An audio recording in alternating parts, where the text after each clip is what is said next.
अब इसके बाद अपन चलें आगे। परिग्रह, अपरिग्रह। क्या कहा है? ठाकुर कहानी बोलते हैं, अपरिग्रह जो है ना वो बड़ा मुश्किल, बड़ी, लेकिन अच्छी अच्छी कहानियाँ, अच्छी कहानियाँ। ठाकुर चील की बात कहते हैं ना, ठाकुर की बात नहीं। श्रीमद् भागवत में अवधूत के 24 गुरुओं में एक है चील, है ना। और चील ने एक मछली पकड़ ली, उड़ने लगी, सैकड़ों कौवे काँव काँव उसके पीछे पड़ने लगे, बेचारी मुश्किल जब उसके मुंह से गिर गई, सब लोग वो कौवे मछली के पते गए, वो उसको छोड़ दिया। तो अवधूत ने देखा और कहा, परिग्रहो हि दुःखाय यत्यत् प्रियतमं नृणाम् अनंतम सुखमाप्नोति तद्विद्वान् यस्तु अकिंचनः। जो जो हमारी प्रियतम वस्तु है उसका परिग्रह करने से दुख होता है, कोई नहीं समझता। हम लेंगे, उसके बाद आएगा, अभी परिग्रह के ऊपर ही व्याख्या होगी। पातंजल योग सूत्र में जो सूत्र है उसको बताएंगे, अभी देखेंगे। अनंतम सुखम आपनोति यत् विज्ञान अकिंचन, जो अकिंचन है, किसी तरह आसक्त नहीं होता है, अनंत सुख प्राप्त होती है। अरे भाई, हम लोगों का तो सुख की परिभाषा ही भिन्न है ना, इसलिए परिग्रह परिग्रह परिग्रह। फिर दूसरी कहानी है, ठाकुर ही बोलते हैं या वो उनकी है, अवधूत की है।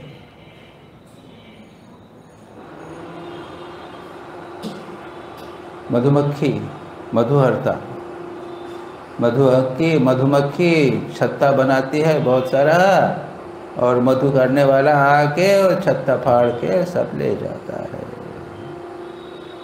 तो जितने लोग इतना करोड़पति लखपति हैं, उनका अधिकांश रुपया या तो टैक्स में चला जाता है या फिर उनके लड़के बच्चे बर्बाद कर देते हैं।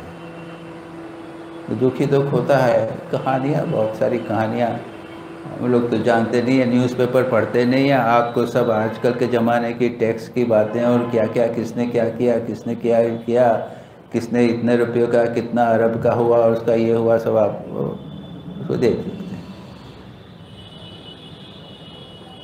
तो और ऐसे भी साधु हैं जो किसी ने कहा कि उसको ऐसा ऐसा कष्ट हुआ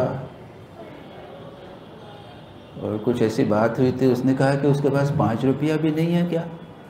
उसको 5 रुपया जो है वो बहुत बड़ी चीज़ लगती है। ऐसी बड़ी सुंदर सुंदर कहानियाँ हैं अपरिग्रह की।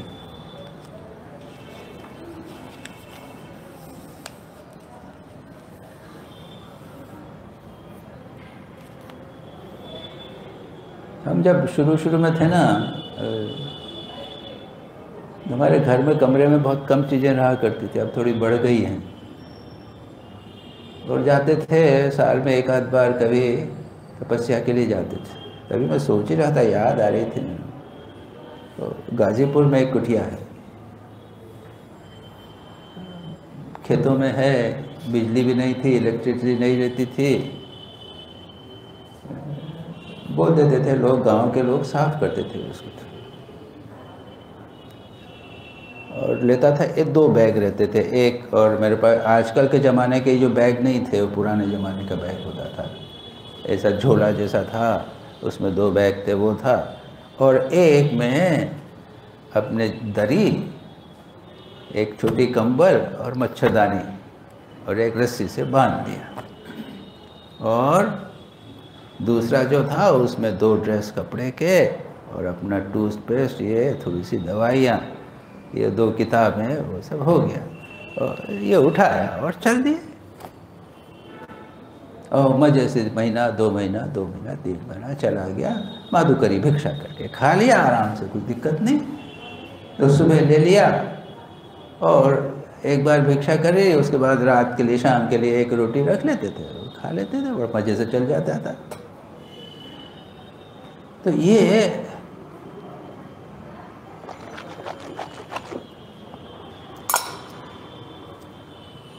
और अब देखते हैं कुछ न कुछ लगा ही रहता है, कुछ न कुछ खुट लगा ही रहता है।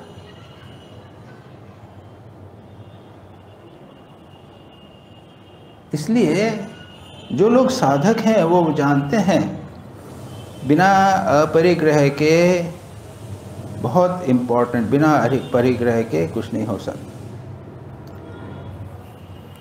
ईसाई धर्म में इसको पावर्टी कहते हैं, पावर्टी, चेस्टिटी एंड ओबीडियंस। अपरिग्रह, ब्रह्मचर्य और आज्ञाकारिता, वो संघ में, ये 3 ईसाई धर्म के बहुत इम्पोर्टेंट सिद्धांत हैं।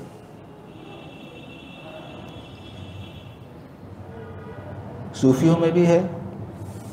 राबिया उच्च कोटि की संत हो गई थी। इसे कमरे में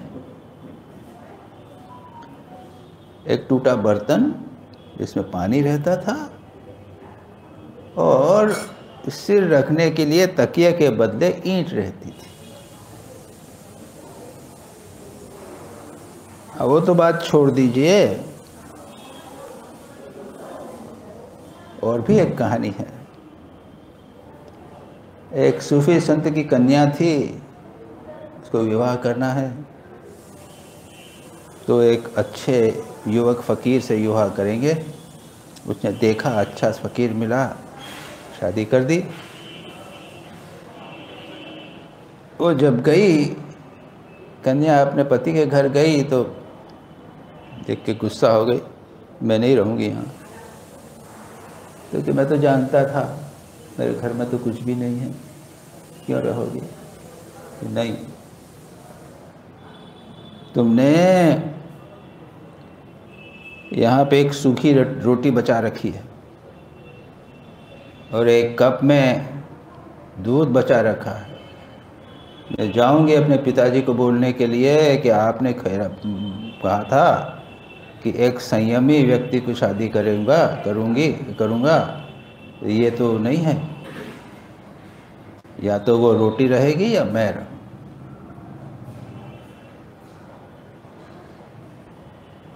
अब ये देखिए, जो भी हो, किताब में लिखा हुआ है, तस्करतुल औलिया नाम की एक किताब है, उर्दू किताब है, उसमें लिखा हुआ है। और सत्य हो या ना सत्य हो, ये कोई संदेश तो दे रहा है। अच्छा,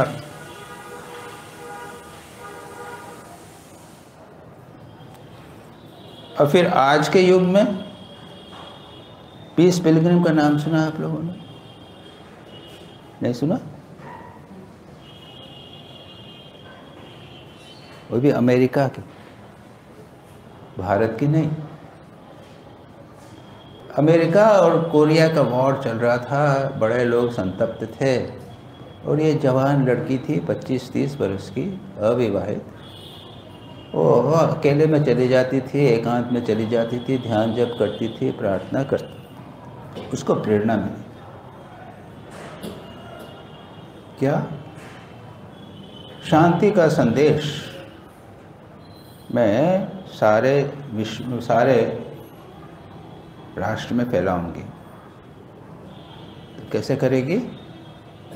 उसने पहुंच लिया, एक पैंट पहना, एक शर्ट पहना, peace pilgrim, walking 50,000 miles for peace, सामने पीस पिलग्रिम, और करके वो निकल गई।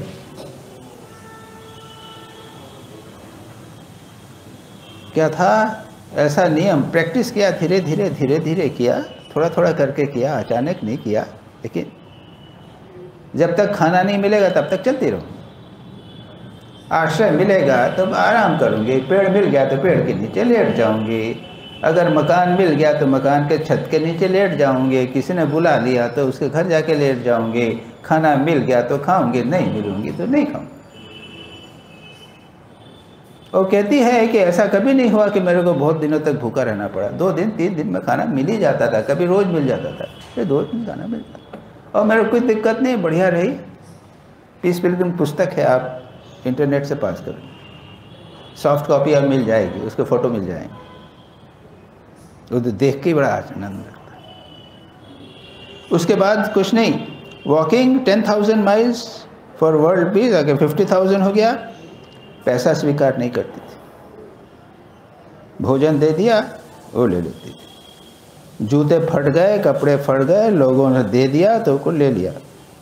कभी जंगल में, कभी बस स्टैंड में, कभी फुटपाथ में, किसी के मकान पे, 40 वर्षों तक वो घूमती।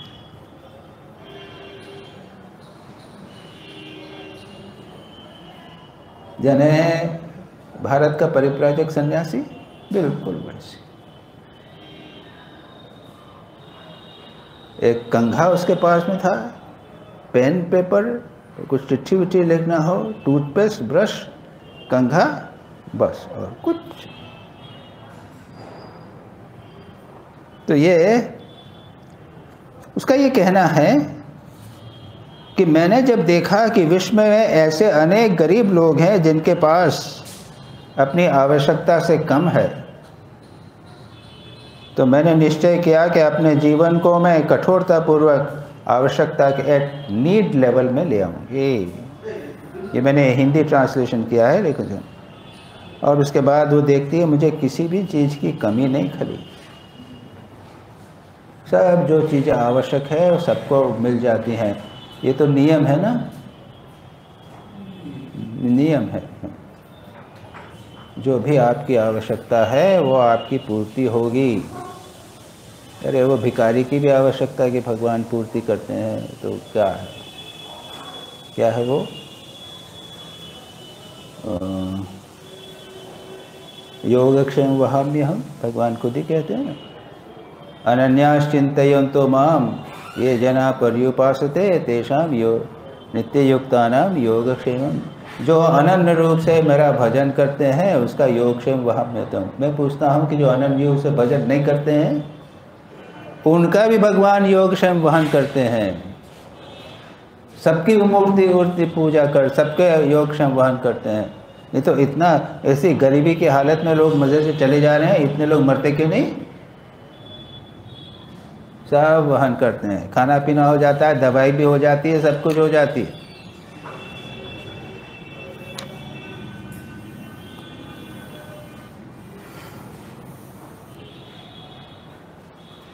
और आज के हमारे यहाँ पे गोपाल एरमा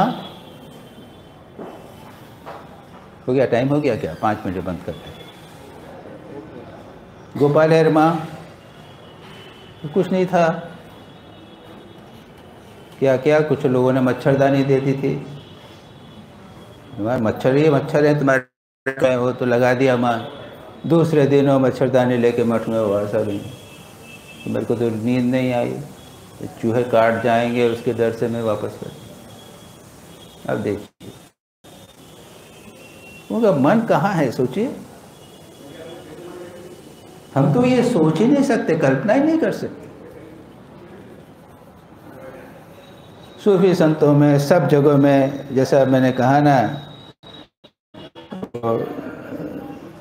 ऐसे बहुत सारे दृष्टांत एक के बाद एक के बाद आपको मिल जाएंगे अपरिग्रह के।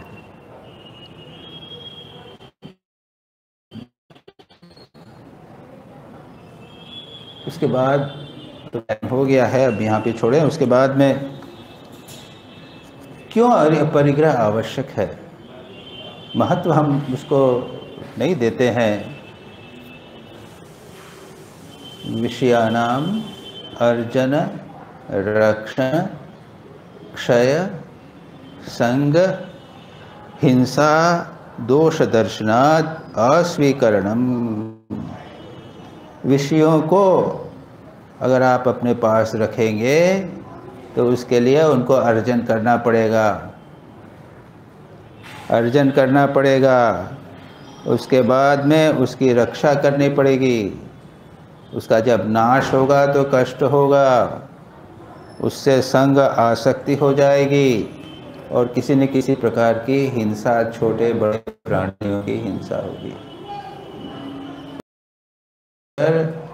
जो साधु हैं, जो तपस्वी हैं, जो साधक, इसके चक्कर में नहीं पड़ते, क्योंकि ये दोषपूर्ण ही है। लेकर और दूसरे को नहीं देखो देव, स्वार्थी हो, एक प्रकार की हिंसा हो जाती है। अर्जन करने के लिए मेहनत करनी पड़ेगी। अर्जन में दुख है, रक्षण में दुख है, क्षय में दुख है, संग करने से संस्कार उत्पन्न हो जाते हैं इत्यादि सब के कारण इनके करने से दुख होता ही है।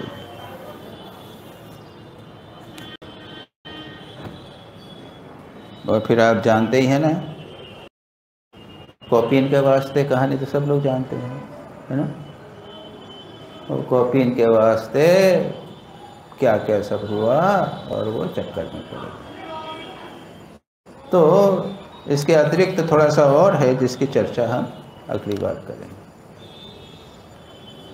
योगेन चित्तस्य पदेन वाचाम मलं शरीरस्य च वैद्यकेन योपाकरोतं प्रवरं मुनीनां पतञ्जलिं प्राञ्जलिना नतोऽस्मि।